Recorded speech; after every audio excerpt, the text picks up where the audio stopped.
Per usual, living on this channel is for educational purposes only and is not intended as financial advice. It's Monday. It's Macro Monday. Let's take a look at some charts and data points on inflation rates, bonds, employment. I guess jobs is a better term for that. Consumer spending. Then we'll round it out with some charts at the very end. Starting with the weekly flows report from James. Opening sentence here getting shorter and shorter. It's just funny to me. I don't know why. But good news is weekly flows have come back. And arguably, in hindsight, has certainly helped us on the Bitcoin side to keep us going in a very different direction than the rest of the world had been last week. Gold, euro, as the dollar was breaking down, digging into it, most of that was Germany and Switzerland. We actually had outflows from the US, and almost all that, well, I guess not almost all, a significant portion was Bitcoin. Solana here topping ETH in the number 2 spot, and broken down by country. Germany, Switzerland, Canada, far ahead of the US. Also, interesting note, the short Bitcoin saw a tiny inflow. So this is the power of global institutional products, and most likely, all these numbers are going to pale in comparison to a potential spot ETF from Bitcoin. Another quick note about Bitcoin, the Bitcoin dominance as a percentage of the total is broken back above 51% now. There are different calculations for this. What do you include in this? I get and understand all those arguments, and it's kind of silly to put TA on dominance. However, if we're going to do it, right? If we look at the 200-day EMA for dominance, we are very strongly in Bitcoin season, and we are even outside of whatever this descending broadening wedge was, if that was even the case. Maybe it's some sort of GAN fan. I'm sure there's something fun here, but this metric continuing to suggest it is Bitcoin's time to shine, and you're seeing ETH sell off a little bit today, especially relative to Bitcoin, thanks to the Ethereum Foundation selling. I think is a part of that. It's only 2.5 million, but it sends a signal to people, gets the sellers all riled up. As far as inflation, the month-over-month numbers should be relatively flat. We get a CPI print this week. Trueflation reporting essentially no change here. Month over month, slightly down. They did add a bunch of new interesting metrics, which I'll have to take a deeper dive on. But if you're curious, what goes into this calculation on the Trueflation side of things, they break it down further below, but they've got some other stuff in here now that they've just added today by the looks of it. So as a data nerd, love to see it. That's what we want. Easily accessible, real-time data. This is the Fed's inflation forecast for September. And this is really what I'm basing that CPI estimate off of. The Trueflation numbers are usually extremely close, especially on a month-over-month basis. But if the Fed's own projections are flat, I don't think we're going to expect anything crazy. And then for October, a slight reduction month-over-month, still well above the Fed's target. While we're talking about inflation, I'll just mention oil. Everybody's discussing the gap up in oil. I don't think that was a secret as far as the expectations here based on what's going on in Israel with Hamas. And from an inflation perspective, the question is, how long is this going to last? Is this going to disrupt the global oil markets? Oil is still down significantly more over the past 2 weeks, than it has been up in the day. So trend TA wise, it's great news that this remains a garbled mess in kind of a zoomed out long-term way. What we don't want is a reacceleration of this and some sort of energy crisis that will only push inflation higher, just like it did in the 70s. As far as the next Fed meeting, that is on November 1st. After the events of the weekend, market is even more certain that there will not be a hike at the beginning of next month. A lot can happen between now and November 1st, so we'll see. But by the looks of it, the market thinks they're done. The market's been wrong all year. Okay, so I wouldn't, take this as gospel or anything. But they have begun to price in cuts slightly sooner than what was suggested last week. So I think this geopolitical unknown has changed things slightly, and very interested to see what Powell's going to say about it in November. This is an interesting chart out of Bloomberg talking about the futures contract. So you can actually trade the probabilities, and those trades have spiked up significantly. I don't necessarily know what that means, but a lot of people are interested in what the Fed's going to do. Are they going to hold? Are they going to cut? When are they going to cut? Is there a recession, right? Everybody's looking at every single data point every week, every day, PPI, CPI, et cetera, et cetera, et cetera. Everyone is super, super dialed in on what's going on, what's going to happen. We're also seeing that in the media side with the number of articles mentioning soft landing just spike like crazy, right? Everybody on the media side might be sure that we are almost certainly headed for a soft landing, right? And that is very, very dangerous because usually the herd is wrong. So you can see here the highlighted areas marking US recessions, and basically they're saying, look, we typically see this type of immediate activity or certainty just before a recession actually sets in, just before we get that hard landing. So definitely be careful there. Before I talk about bonds here, let me mention today's video sponsor, Kraken Pro. Kraken Pro is a complete overhaul of the Kraken trading experience with a one-stop shop for advanced and professional traders. Kraken Pro enables efficient trading execution across multiple markets with a UI that allows for unique optimization tailored to your trading style. You can check out Kraken Pro with a link in the description of this video. Gold was also up slightly today. If you're unaware, Kraken has a way to trade gold, should you so be interested. This is PAX G relative to BTC, and over the past year, basically flat and down. Gold certainly has not outperformed. Bitcoin this year, on a day-to-day basis, it might do well. Some discussion on the safe haven trade, and Bitcoin's down today, gold's up today. Bitcoin's clearly not a safe haven, right? That's the narrative. One day a narrative does not make. So I'd keep that in mind. Where was gold the rest of the year? And this is definitely a growing and establishing narrative on the Bitcoin side of things. So let's talk about treasuries for a little bit.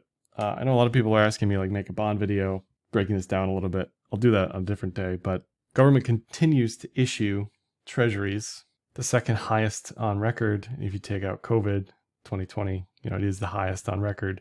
Question everybody's asking is, who's going to buy this? Governments, banks, you and me, Joe Public, right? Joe Public buying in an astonishing rate. I'll show that in a second.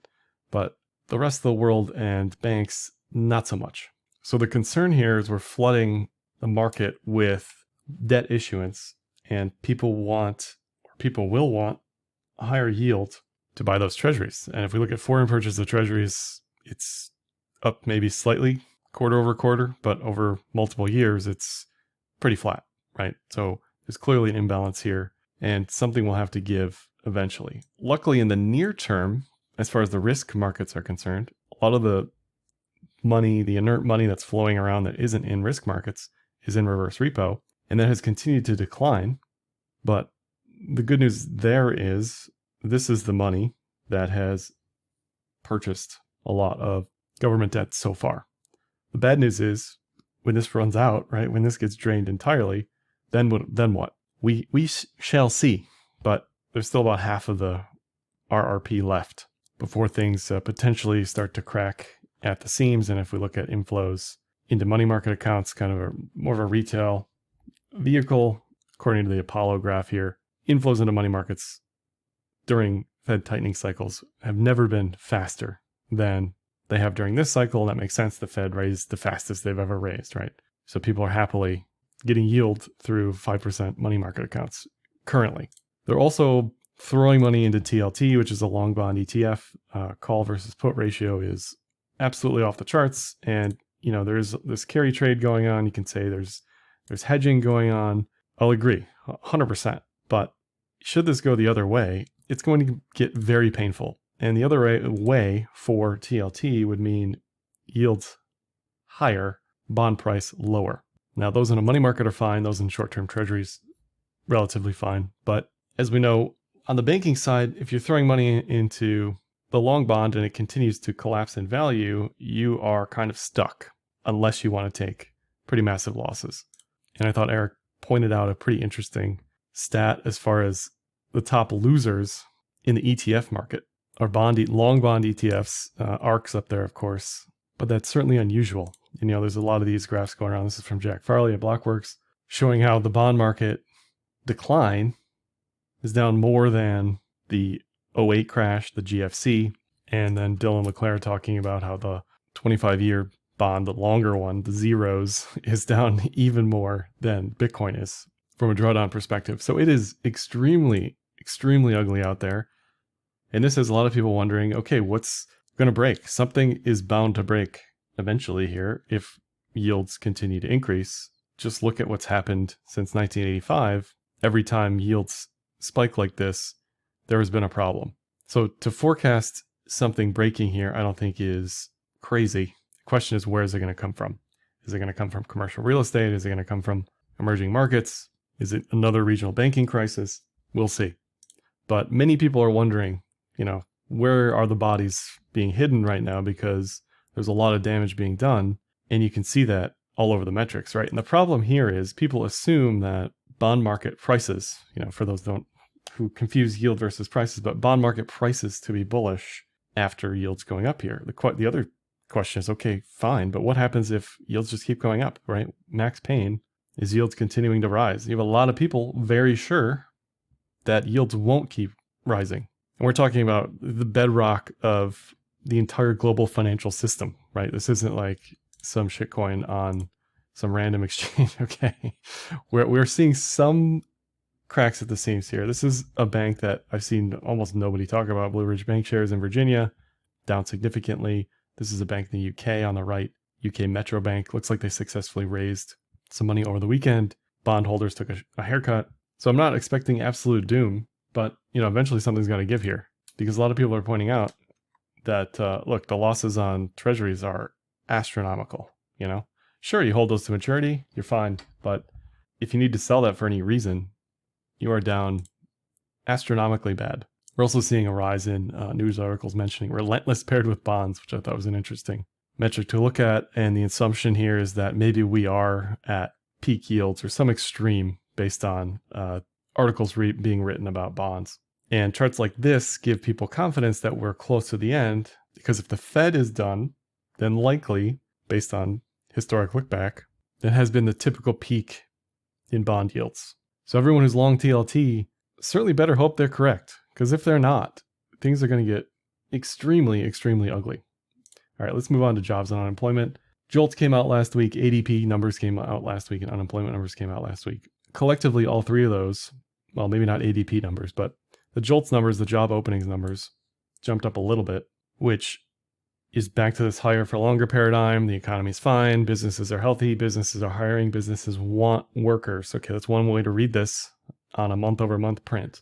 One print the trend does not make, right? So we'll see what happens next month. I'm sure Powell's going to hit on that in his meeting, but we're still on a massive decline here.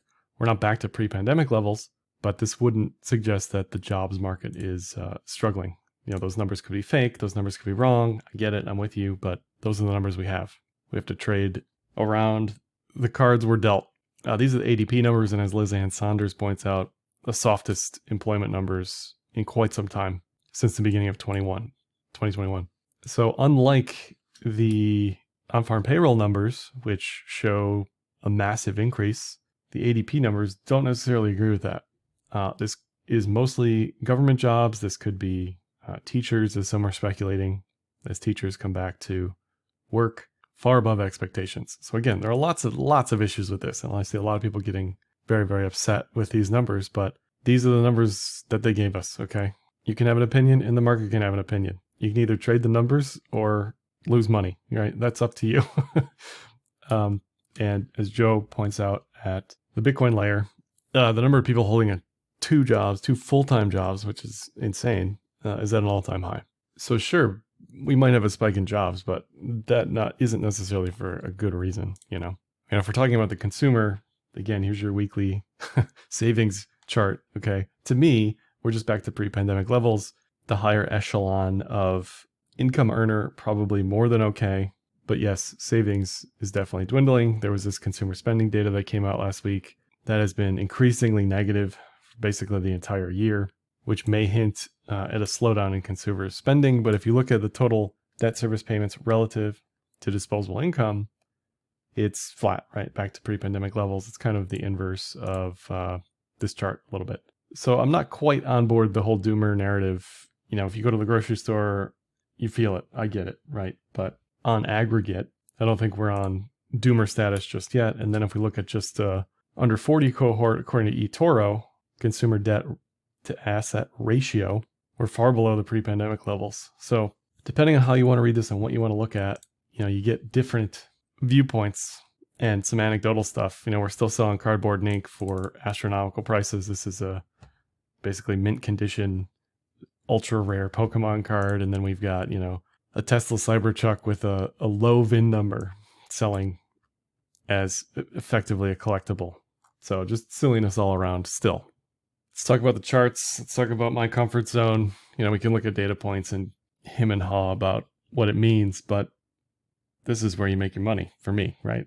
We can think of long-term trends, the consumer's in trouble, the economy's in trouble, or be on the opposite side of that equation. But ultimately, dollar strength has certainly led since July and dominated almost everything. Trend-wise still looks bullish. Trend-wise still could easily reach for 110 plus. First though, it does look like we have a pretty decent sized pullback in the making here for the dollar. Things have finally slowed down. And just based on technicals, we could very easily get a 200-day moving average retest, a key June retest there. It wouldn't be out of the question. The first signs of trouble for the dollar would be a break below that blue line, the Tenkin on the cloud. Not quite there yet, but this is definitely a TKC clamp here, which historically just indicates things are overbought and ready for a retrace. This may morph into some sort of head and shoulders over the next couple of weeks, but the good news for risk is that this is slowing down. And the harder this retraces, the better the tailwind for risk, tailwind for Bitcoin will be. In early July, there was this meltdown about the BRICS countries taking over. Here's some fresh values for the payments to the SWIFT network, the global settlement network, and USD is still dominating significantly. I'd assume a lot of this has to do with USD strength. To say you want to de-dollarize is one thing, to actually do it is extremely difficult. S&P continues another green day. Still below the cloud, still relatively choppy, but there are some longer term trade setups potential that I'll talk about. A lot of people have been talking about the lack of breadth in the S&P, and here's a great breakdown for that. If we look at the contribution of the 10 largest weights during positive years, this is the highest concentration and a relatively middle of the road performance. So definitely an unusual time. There's also been people talking about VIX seasonality, and right on cue, we are getting volatility. We are getting some fear in the markets, which may continue through October. So it's pretty wise to at least know the seasonality. Certainly don't have to trade it, but to at least know it exists. As far as the NASDAQ, the Qs, again, still very much middle of the road, no trend, chop, strongly rebounding from a potential breakdown on that head and shoulders, but it's still in the cloud. It's still very much trendless for me. Now, on some of these charts on the top 7, we're seeing a potential for a bullish TK cross with price above cloud, bullish Kumo breakout, that sort of thing, which would reinvigorate the potential for a bull trend. And how that might play out, right? We may see all-time highs. Again, I'm not a turbo bull here. I'm not turbo soft landing. I'm not Mr. We're going to hit recession. But if I'm trying to weave a narrative on how these cup and handle charts would actually play out, this is an option. Certainly a very decent case for a cup. We're currently in the middle of a handle, but should we actually make new local highs here, we have a very, very, very high chance of blowing past all-time highs effectively.